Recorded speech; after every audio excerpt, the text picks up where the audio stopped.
Усім прывітанне, з вами Зміцер Лукашук, як звычайна абмярковаем падзею Беларусі і за яе межамі. Ну і выбачаемся за невялічкую затрымку за нейкіх касмічных сілаў. Наш стрым пайшоў на платформу CNN. Ну мы вырашылі не даваць ім магчымасці піярыцца за наш кошт і спынілі трансляцыю. Таму нарэшце мы на нашай звычайнай еўрарадыйнай пляцоўцы размаўляем з кіраўніком камісіі каардынацыйнай рады па нацыянальнай і рэгіянальнай бяспецы, сябрам камісіі па вайсковым накірунку, былым байцом палка імя Кастуся Каліноўскага і сузаснавальнікам дабрачыннай арганізацыі Кусь Александром Кусем Клачком. Прывітанне, Александр.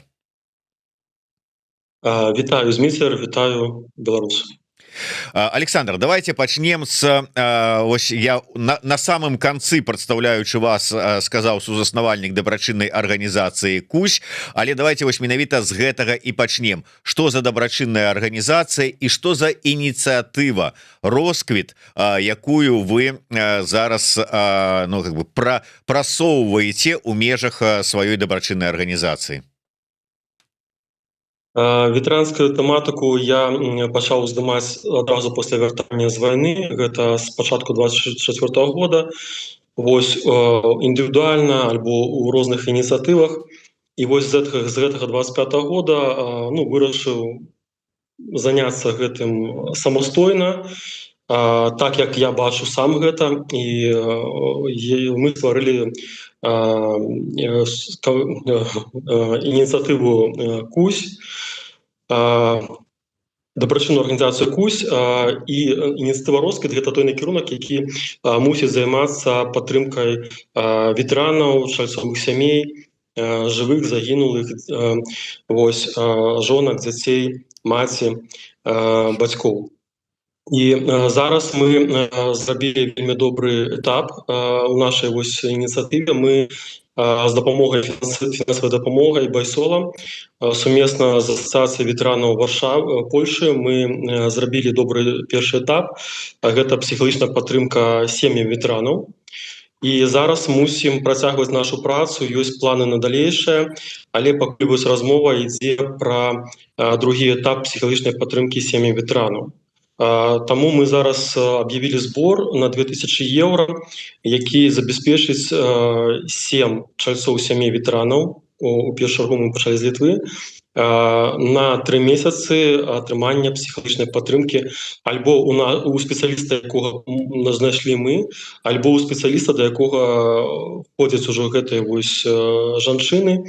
Дзіцёнак у нас адзін ёсць, даўно ходзяць, плоцяць свае грошы, і мэта такая, каб яны далей рабілі, атрымлівалі псіхалагічную падтрымку, але каб за гэта падтрымка для іх аказалася бескаштоўна. І для гэтага трэба дапамагчы з боку беларусаў. У першую чаргу я бачу так, гэта важны момант. Чаму я кажу пра данаты з боку беларусаў, а не пра гранты, пошук нейкіх грантаў у першую чаргу, таму што, на мою думку, вельмі важна, каб гэта была дапамога шла ад беларусаў для змяшэння гэтай вось прорвы, якая ёсць паміж ну, звычайнымі беларусамі, мірнымі беларусамі і тымі, каго напрамую альбо ўскосна праз чальцовых сямей закранула вайна ва ўкраіне. Я зараз попрошу, каб на экран вывели QR-код. Гэта наўпроставая пасылачка. По гэтым QR-коду можна зайсці і далучыцца да вось гэтага збору, гэтай фінансавання той падтрымкі, пра якую зараз кажа Кусь. Александр, але ўсё ж таки, ці можна больш падрабязна на сёння, якія самыя галоўныя, самыя балючыя, самыя вострыя праблемы, якія паўстаюць перад ветэранамі, перад былымі ваярамі і іх сем'ямі, з чым яны сутыкаюцца на сёння вот, і што не могуць вырашыць сваімі сіламі? Зміцер, глядзі, Я скажу так, что я гляжу на гэта пытанне, ну, на гэта пытанне можна глядзець пад розным кутом. Першы кут гэта бытавыя складанасці, да, а другі кут гэта такія вось больш глобальныя, больш такія вось, ну, як палітык, як я чалавек, якому баліць за Беларусь, да, гэта трошки іншы кут, да. Таму я, мабыць, удакладню твоё пытанне.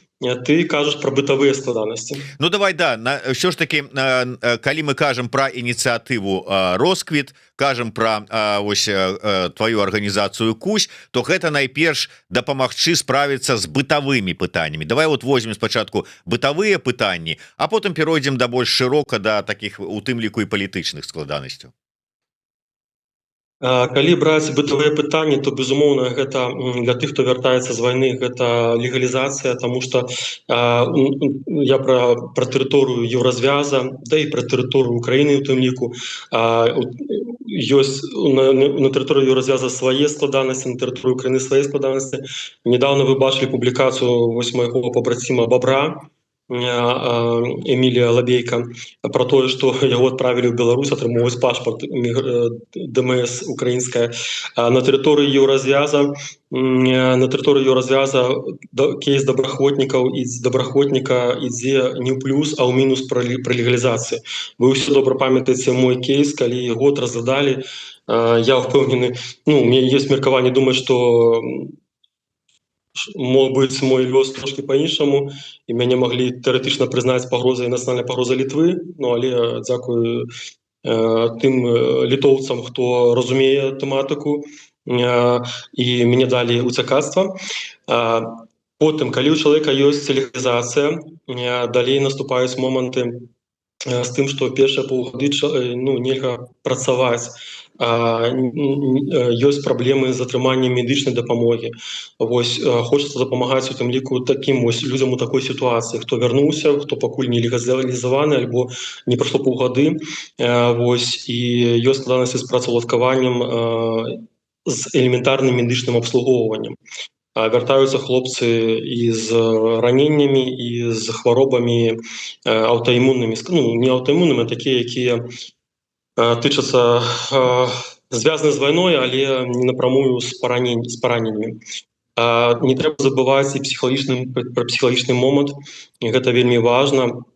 І тут вельмі глыбокая праблема ў тым, што 95% добраахвотнікаў хаваюць свой твар. Бо глядзіце, палітвязня, да, вось я ўчора з адным размаўляў з новавызваленых, ён не выходзіць у медыа, таму што у яго ёсць, ну, сваякі ў Беларусі. Але за тое, што ён палітвязень, вось кажа, я палітвязень, яму за гэта нічога, ну, няма крыміналкі ў Беларусі, да, таму што, ну, рэжым і так ведае, што ён сядзеў у турме, да. Вось, а тое, што добраахвотнікі хаваюць гэты свой кейс, спадзяючыся, што рэжым яшчэ там праз тыя ці іншыя злівы не мае гэтай інфармацыі, і таму ускладняецца сітуацыя, як з хлопцам, які вось скончыўся самагубствам у Гданьску, былым добраахвотнікам. Мы нават актыўныя ў сферы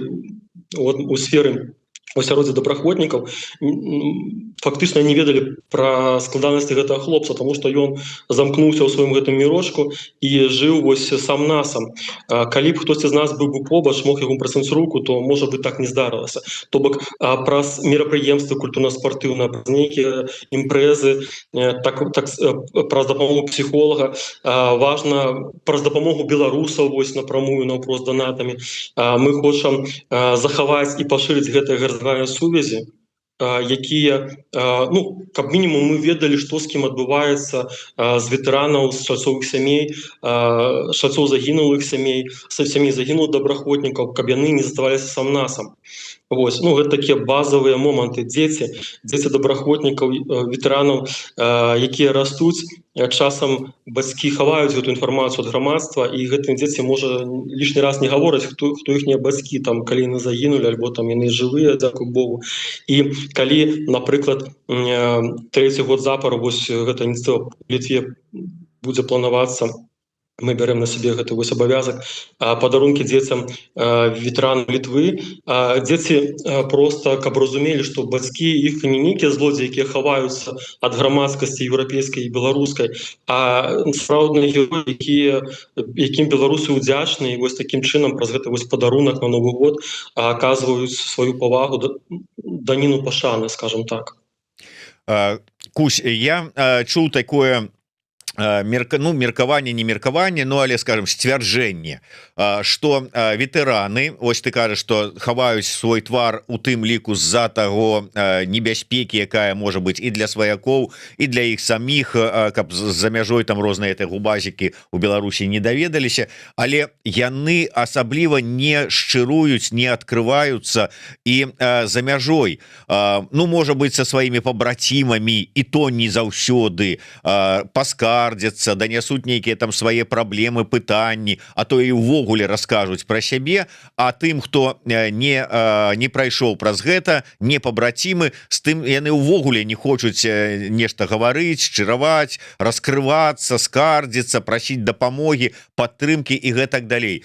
І наколькі гэта праўда? І што з гэтым рабіць?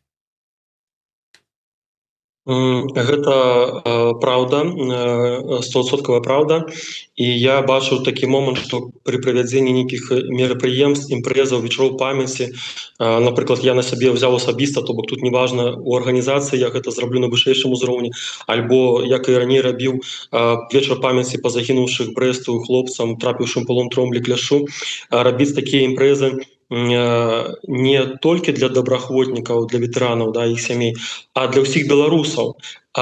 Такім чынам ветэраны іх сем'і могуць прыйсці і разбавіцца ў гэтым асяроддзі, ніхто не даведаецца, там ветэран гэта чалец сям'і, там ветэрана ці проста звычайны беларуска, ну хто проста прыйшоў паслухаць, зацікавіўся гэтай тэматыкай. Магчыма рабіць сумесныя з палітвязнямі нейкія ініцыятывы. То бок, каб проста з валанцёрамі, каб разбаўляць на мерапрыемстве тых, хто быў на вайне, чальцоў сямей ветэранаў, і такім чынам наўпрост адкрыта не дыаноніць іх, а тых, хто не хоча быць публічным. Вось. І плюс вельмі важна данесці самім ветэранам, таму што, ведаеце, я сам праходжу праз гэты момант, я сам таксама былы добраахвотнік, я ведаю, як мы ўспрымаем тыя ці іншыя моманты, я ведаю, як іншыя мои пабрацімы ўспрымаюць тыя ці іншыя моманты, іхнія сем'і як успрымаюць, і ёсць пэўны недавер, гэта першае. Другое, людзям трэба пакрысе раскрывацца, таму што, ведаеце, я, калі вось атрымалася з падарункамі дзецям, столькі было сумневаў, я чуў там, скажу так, як што я чуў, да, што гэта грошы Ціхановскай, хаця гэта не так, гэта беларусы збіралі, гэта грошы Ціхановскай, гэта там гранты, гэта брудныя грошы, мы не хочам іх атрымоўваць, гэтыя падарункі. У выніку ўсё атрымалася, і ўжо потым наступная ініцыятыва там была. Мы шукалі там не наша ініцыятыва, але іншая ініцыятыва, мы дапамагалі, падтрымлівалі пошук чальцоў сямей, там дзяцей, хто гатовы паехаць у летнік, вось, дзіцячы. Ужо бацькі, ветэраны, там сем'і добраахвотнікаў ужо просто окей, вечарам скажам, то бок ужо давер пэўна сфармаваўся, тут усё прайшло добра, не было нейкага там хейту, не было нейкага не ведаю, як гэта правільна сказаць, піару, так сказать, на крыві, да, і другая ўжо падзея, ўжо яны ўспрымаюць, што тут нармалёва ўсё, няма нейкай небяспекі, няма нейкай пагрозы, няма нейкага жадання папіарыцца на добраахвотніках, і яны ўжо ідуць на контакт уже больше. І гэта цяжкая праца, але паступовая, якую трэба рабіць. Заваяваць, як у тым мульціку, ёсць такі савецкі мульцік Простоквашино. Там, калі сабака купіў фотаружо, 3 дні бегаў за зайцам, а потым кот кажа: ну ты дурань, яшчэ будзеш 3 дні бегаць за гэтым зайцам, каб яму фотаздымак аддаць. Вось гэта напрост вельмі добры вобраз, які ілюстроўвае тую сітуацыю, якая сёння ёсць. Праблема знайсці рэсурсы для падтрымкі добраахвотнікаў, а другая праблема данесці гэтыя рэсурсы, каб іх прынялі ветэраны і іхнія. Я зараз хотел бы яшчэ раз вярнуцца до той інфармацыі, якую агучваў ужо Александр. Ініцыятыва Росквіт, якая працуе у Вільні, у Літве, яна на сёння падтрымлівае 7 сем'яў беларускіх добраахвотнікаў, і гэтыя сем'і ўжо некалькі месяцаў атрымліваюць бясплатную псіхалагічную дапамогу. Так вось, ўсё ж таки гэтых некалькі месяцаў недастаткова. Трэба, каб такая дапамога працягвалася, але каб яна працягвалася бясплатна для ветэранаў і іх сем'яў, трэба, каб грошы былі ўсё ж таки, бо аплата спецыялістаў мусіць быць. Таму, калі ласка, вось ёсць QR-код у куточку нашай трансляцыі на экране. Калі ёсць у вас такая магчымасць, калі ласка, зайдзіце і заданатьце хто колькі можа, каб все ж таки падтрымаць гэтую годную ініцыятыву. Я хотел бы, может быть, все ж таки тут закрануты ўжо важную тэму, пераходзячы на такі больш палітычны аспект, але я тут апошняе пытанне закрываючы. Мы і ў папярэдніх эфірах гаварылі з табой пра неабходнасць псіхалагічнай дапамогі ветэранам і іх сем'яў. Безумоўна, тым, хто прайшоў праз баявыя дзеянні, все гэтыя ПТСРы, патрэбна розная дапамога такого псіхалагічнага характара. Ці ўсё ж таки ёсць адмысловыя спецыялісты. Вот тая ініцыятыва, тая псіхалагічная падтрымку, якую аказвае Росквіт, гэта адзінае месца, дзе могуць ветэраны такую падтрымку спецыялізаваную атрымаць. Увогуле, што з гэтым? Бо не толькі ветэранам, такая ж, в прынцыпе, псіхалагічная, я так разумею, нейкая падтрымка і курсы, і лекаванне патрэбна тым жа самым палітвязням. Ёсць такія магчымасці? Як сітуацыя? Ты паколькі ўжо занурыўся ў гэтую тэму, то, відаць, можа быць, разбіраешся, што там і як. Так, у нас ёсць псіхолог, які мае досвед працы, мае усе неабходныя дакументы, досвед непасрэднай працы з украінцамі з акупаваных тэрыторый, з украінцамі, якія прайшлі вайну, з сем'ямі загінуўшых украінцаў. Вось, і гэты псіхолог гатовы далучыцца да... мы з ім працуем, скажем так, ён ужо далучаны да гэтай працы. А ёсць камусьці, скажу так, камусьці заходзіць псіхолог, людзі вельмі ўдзячны, хтосьці кажа, што не, мне вось больш падабаецца заходзіць іншы псіхолог, то бок тут індывідуальныя моманты таксама працуюць, і мы таксама, я не магу агучваць хто, хаця гэта людзі публічныя. Вось, мы таксама аплошваем псіхолагаў ужо тых, да каго людзі, чальцы сямей ветэранаў звяртаюцца ўжо, можа, там не першы год. Вось. І гэтыя псіхолагі і на тэрыторыі Польшы, на тэрыторыі Грузіі знаходзяцца, то бок гэта як аказанне псіхалагічнай падтрымкі і офлайн, так і онлайн. Акрамя нас, безумоўна, існуюць псіхолагі. Я скажу так, што магчыма, але не заўсёды псіхолог, які дапаможа палітвязню, дапаможа ветэрану альбо часу ягонай сям'і, таму што тут ёсць пэўная спецыфіка вайсковая, якая адрозніваецца ад спецыфікі палітвязняў. Вось, але добры спецыяліст, я думаю, што можа пацягнуць і такую тэму. Вось, таксама ёсць бескаштоўныя псіхолагі. Прывяду прыклад, у нас ёсць жанчына-добраахвотніка, жонка добраахвотніка тут у Літве, і клуб Ліцыны таксама вось прапаноўвае курсы. Ёсць месца там тут у Літве, куды можна пайсці, звярнуцца да псіхолагаў. Але мы ёй прапанавалі гэту магчымасць, таму што ў нас скончыліся ўжо сродкі на той момант.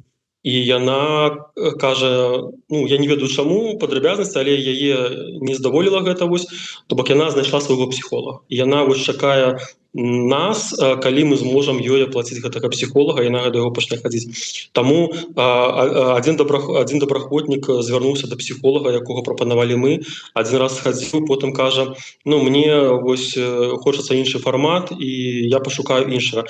То бок тут усё настолькі індывідуальна, і калі мы спачатку, плануючы гэту псіхалагічную дапамогу, арыентаваліся на аднаго псіхолага, то зараз проста прыйшло разуменне, што у кожнага чалавека можа быць свой псіхолаг, які яму рэальна дапамагае, з якім курсы, з якім падабаюцца яму, сеансы, з якім яму прыносяць нейкае такое спакой і залагоджванне.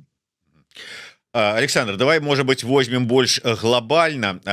Ты сказал такую фразу, что некалі там рыхтавалі падарункі там ці нейкую дапамогу, і ветэраны адмаўляліся на пачатку прынамсі яе браць, тому что, маўляў, як это цытата, гэта там грошы Ціхановскай, гэта там нейкія гранты, гэта нячыстыя грошы. Чаму так адбываецца? Чаму такі недавер?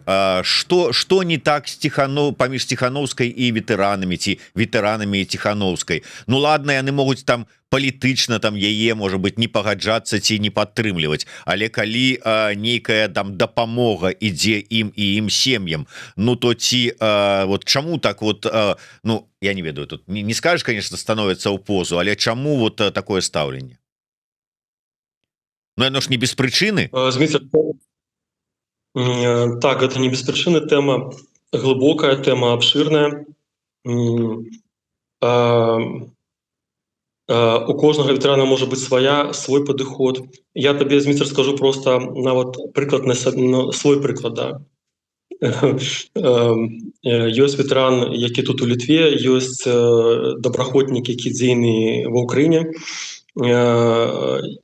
Нават у мой бок ідзе такія моманты, так, з кусём не маем стасунка, не буду мець справу, пакуль ён у карцэрнай радзе, да? Таму што ён там прадаўся там Ціхановскай, ці каму я там прадаўся. Добраахвотнікаў, ветэрана, які ў Літве, такія моманты, гэта там, ну, вось это момант недаверу, што гэта гранты, што іх там раскрадаюць палову, што ну вось такія моманты недаверу, якія уплываюць на тое, што хлопцы там, іхнія сем'і адмаўляюцца ад падтрымкі. Вось яны замыкаюцца ў сваім асяроддзі, і лепш мы самі, чым вось так. І я думаю, што тут важна разбурыць гэты вось недавер. Я не ведаю, што сказаць за офіс Святланы Ціхановскай, там за іншыя арганізацыі, да, таму што кожны, ну, я не магу за іншага зрабіць тыя справы, хто, калі чалавек там захоча, я магу толькі падказаць, як гэта зрабіць. Скажу просто, што добраахвотнікі, ветэраны зразумеюць толькі канкрэтныя крокі, рэальныя крокі. Можна колькі загодна казаць, мы вас падтрымліваем, але калі ветэран гэтага не будзе бачыць наўпрост, ну, на сваім прыкладзе, там, на прыкладзе сваіх там пабрацімаў, то гэтай веры не будзе. Таму я ставлю перад сваёй арганізацыяй, сузнавальнікам якой я з'яўляюся, менавіта пытанне даверу, каб яго не падвесці, каб яго заваяваць і потым не страціць. Таму, што тычыцца донатаў, мы апублікавалі і будзем публікаваць справаздачу па донатам ад беларусаў, і плюс ёсць яшчэ ў планах завесці ў нашу, ну, у якасці надзорчага органа, ну, як чалавек, які мае доступ да рахункаў і можа заўсёды іх паглядзець, чалавека, ужо ёсць кандыдатура ў мяне, пакуль не назову, чалавека, якому давяраюць, я лічу, абсолютна большасць добраахвотнікаў, да якога ёсць павага ад беларусаў, якія даўно ў беларускім нацыянальным супраціве, завесці гэтага чалавека ў надзорчую раду нашай арганізацыі, каб ён мог сказаць, так, гэтыя грошы вытрачаны правильно, альбо я часткова пажартую, альбо вось там кусь за ціхары ў 10 евро там на булачку, ну я умоўна кажу, я жартую, да, але каб такі давер сфармаваць, я лічу, трэба вось такія дзеянні рабіць, я на іх гатовы. Я гатовы адкрыта справаздачыцца пра тую дзейнасць, якую мы будзем рабіць на донаты беларусаў. Наконт дэмакратычных сіл, ну, Зміцер, я не хочу разводить бульбасрач, ну, як это вось таким, да, я хочу передаваць слово іншых людзей, добраахвотнікаў, да, на гэту тэму, таму што я сам часам з чымсьці згодны, з чымсьці не згодны. Рэальныя крокі, рэальныя дзеянні — гэта адказ на пытанне, як можна заслужыць давер добраахвотнікаў, ветэранаў, чальцовых сямей. Рэальныя крокі падтрымкі, крокі дапамогі. Без гэтага любыя словы, і чым больш такіх слоў без гэтых крокаў, тым больш недаверу ад ветэранаў. Кусь, датычна справаздачнасці і празрыстасці па донатах, але крыху з іншага боку. Вось глядач пад нікам Дэра пытаецца: я гатовы даць невялікую суму, напрыклад, рублёў 50, але ў мяне няма гарантыі, што гэта бяспечна. Ужо настолькі скампраметавалі ўсе нашыя грошабраўцы і слежка, што мяне рана ці позна здадуць альбо паймаюць. І тут я так разумею, што чалавек з Беларусі, умоўна кажучы, не канкрэтна яму, а любому чалавеку, які знаходіцца на тэрыторыі Беларусі, можа быць, усё ж такі, нават маючы там добрую там сістэму бяспекі, каб не злілася інфармацыя, там каб усё такое, але можа, ну я не ведаю, я б, напрыклад, не раіў беларусам з Беларусі данаціць. А ты што скажаш? Безумоўна, я ставлю на чашу вагоў усе гэтыя рызыкі, і калі там ідзе размова заданаціць у падтрымку ветэранаў з тэрыторыі Беларусі і за гэта 50 на 50 трапіць у турму, я бы сказал, што не трэба такой ахвяры, не беражыце сабе для больш патрэбнага моманта. Вось, але шукайце магчымасці, якія вам будуць зручны. Вы можете перадаць гэтыя, не ведаю, грошы камусьці з беларусаў, каму вы давяраеце на тэрыторыю развяза. І гэты беларус можа потым ад вашага, сам з вашымі грашыма заданаціць на нашу ініцыятыву ці на іншую добрую ініцыятыву, якая дапамагае ветэранам. Я думаю, так, то бок трэба шукаць магчымасці, каб вам гэта было як менш бяспечна. Але я лічу, што важна імкнуцца шукаць такія магчымасці беларусам унутры Беларусі, таму што, ведаеце, я ставлю сябе на месца гэтых беларусаў, я разумею, што ім фактычна не існуе магчымасцей нейкім чынам ладзіць супраціў, тым ці іншым шляхам унутры Беларусі. І гэта, мабыць, глыток свежага паветра, што я вось датычны да гэтай тэматыкі, я з вами, беларусы, якія змагаюцца. Вось. Таму я б, мабыць, адчуваў, што калі б мне атрымалася заданаціць, я зноў жа кажу не толькі пра сваю арганізацыю, я кажу пра любы, якім вы давяраеце, які вы лічыце патрэбнымі. Шукайце магчымасці перадаваць праз надзейных людзей гэтыя грошы ў Еўропу, і ўжо потым іх афіцыйна там данаціць ад імя іншых. Вожык Патрыёт піша: ці не бачыць Александр праблему ў тым, што добраахвотніцкая сістэма працы прыводзіць да таго, што не выбудоўваецца менавіта вертыкаль, якая б мела сувязь з дэмсіламі, просто атрымліваецца разлад. Неяк так закруціў, але можа, што адкажаш на гэта? Дміцер, я думаю, што я разумею, чым размова. Да, такога пакуль няма. І я нават не ведаю, я думаю, што тут першы крок пабудовы гарызантальных сувязей, таму што нават у добраахвотніцкім асяроддзі, у ветэранскім асяроддзі у нас ёсць пэўныя моманты, там ты будь з гэтым, ты не будь з гэтым, ты з гэтым, то я не з табой, ты з гэтым, то я з табой. Вось, таму тут, я думаю, у першую чаргу пабудаваць гарызантальныя сувязі ў нашай ветэранскай тэматыцы, каб мы у выпадку чаго ведалі, што з кімсьці з нашых некая бяда здарылася, каб трэба яго падтрымаць, пакуль не позна. А ўжо пасля гэтага на фоне вось гэтых гарызантальных сувязей пакрыху можна будаваць нейкую вертыкаль у гэтым плане.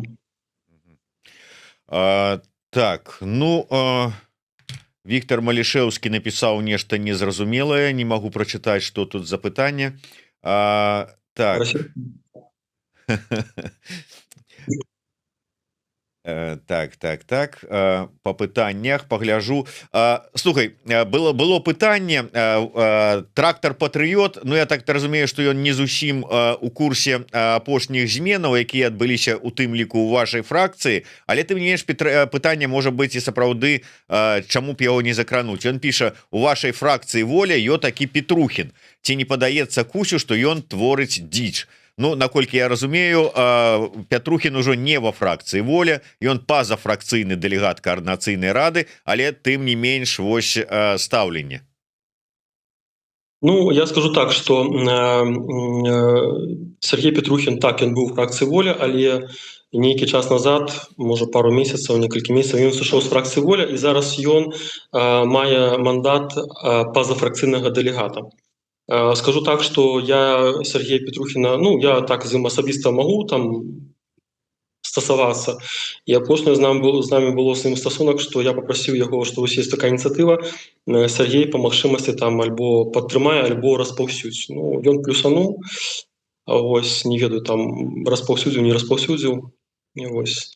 Але калі Сергей Петрухін хоча дапамагчы ветэранам, вось чаму не дапамагчы праз такі момант распаўсюду гэтай інфармацыі. Ёсць моманты, якія я з ім сустракаўся, мабыць, год назад асабіста ў Вільні. Вось мы з ім шчыра так празмаўлялі.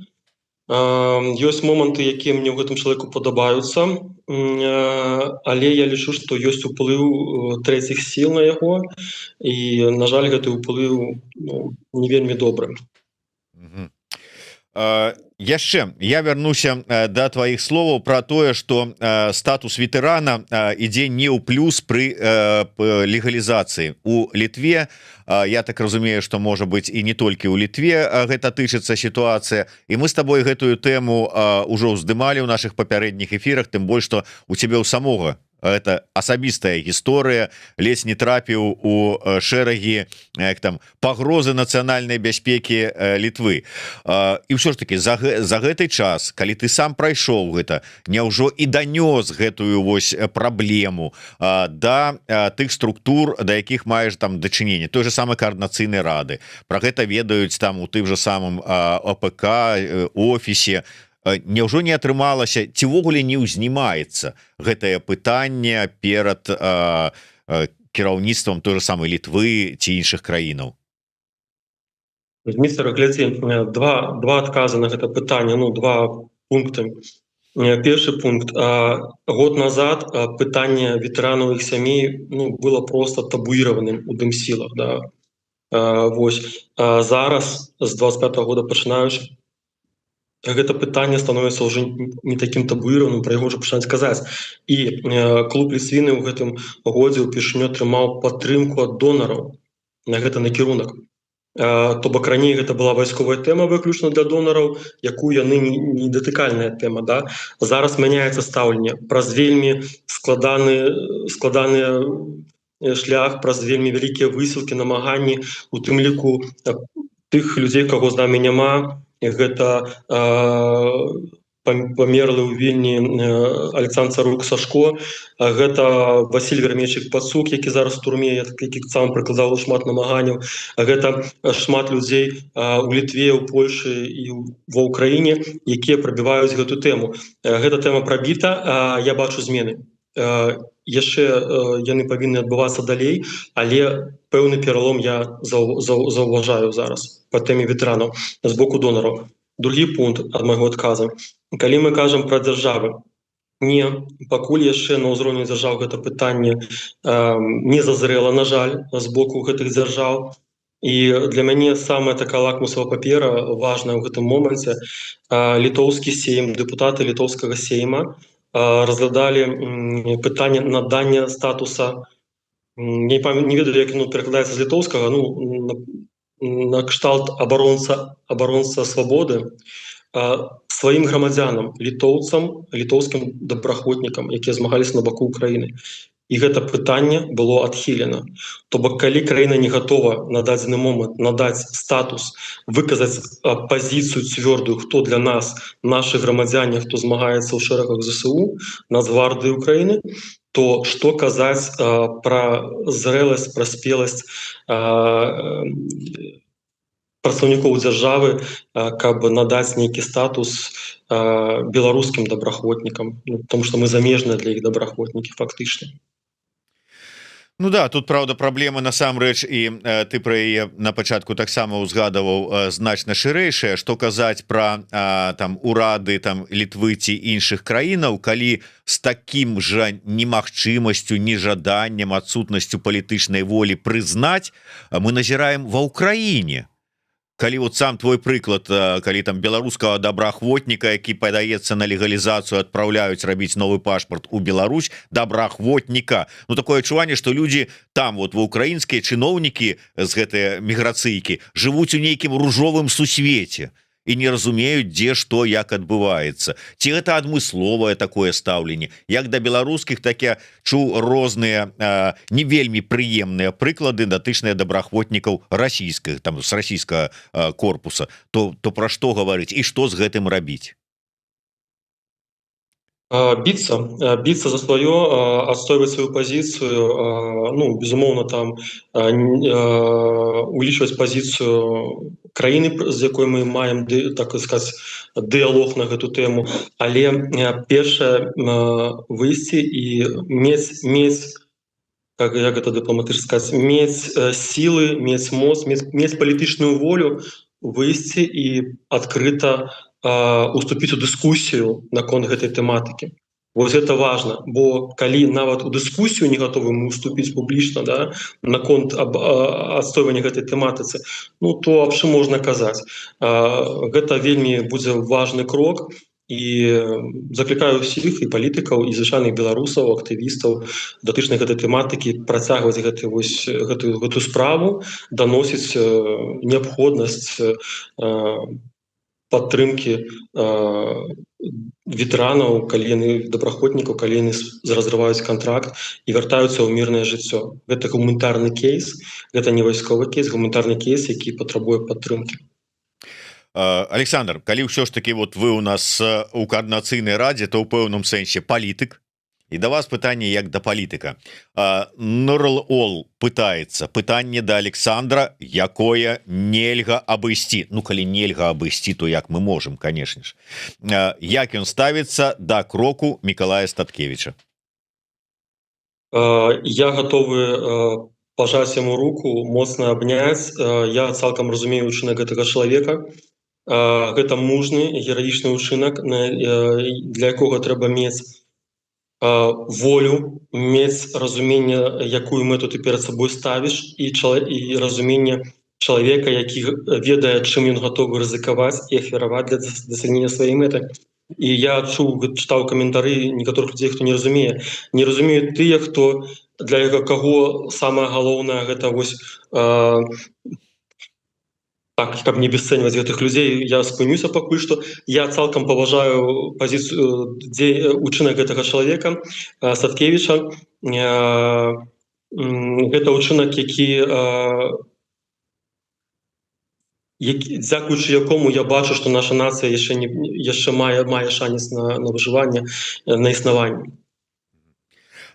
Зараз на гэтыя выходныя у Варшаве спачатку, потым у Познані будзе праходзіць канферэнцыя, такая ў два этапа, прысвечаная пытанню палітвязняў. Александр, ну ўсё ж таки пытанне ветэранаў таксама важнае. Ці будзе яно ўздымацца ў межах гэтай канферэнцыі? Я не запрошаны на гэту канферэнцыю, таму я думаю, што мяркую, што, мабыць, не будзе пытання гэта ўздымацца. Вось, я так краем уху чуў, што будзе такая канферэнцыя. Я скажу, ну, карыстаючыся магчымасцю, у Літве клуб Ліцвіны плануе ладзіць круглы стол. Плануецца гэта на 2 лістапада гэтага года. Вось, тут плануе абмяркоўвацца тэма падтрымкі ветэранавых сямей. Вось, по варшаўскаму скажу так, што я не запрошаны і, ну, мабыць, не будзе ўздымацца. Калі мы кажам, давайте на завяршэнне пра падтрымку ветэранаў і іх сямей, ўсё ж такі нават з улікам той скарачэння падтрымкі, якая ёсць па ўсіх структурах, па ўсім свеце і гэтак далей, ці рэальна знайсці пэўныя грошы на менавіта гэтыя праекты падтрымкі ветэранаў і іх сямей, ці ў дадзеным выпадку разлік толькі на дыаспору, на саміх беларусаў? Дмитрий, вось тут самая тэма такая пра развітанне, што я асабіста ўкладаю у данаты беларусаў, да, на гэту тэму. Я бачу неразуменне некаторай часткі беларускага грамадства нашай матывацыі, чаму мы паехалі ва ўкраіну, навошта мы там кінулі свае сем'і там у свой час, да, каб гэта зрабіць. навошта мы рызыкавалі сваім здароўем, жыццём.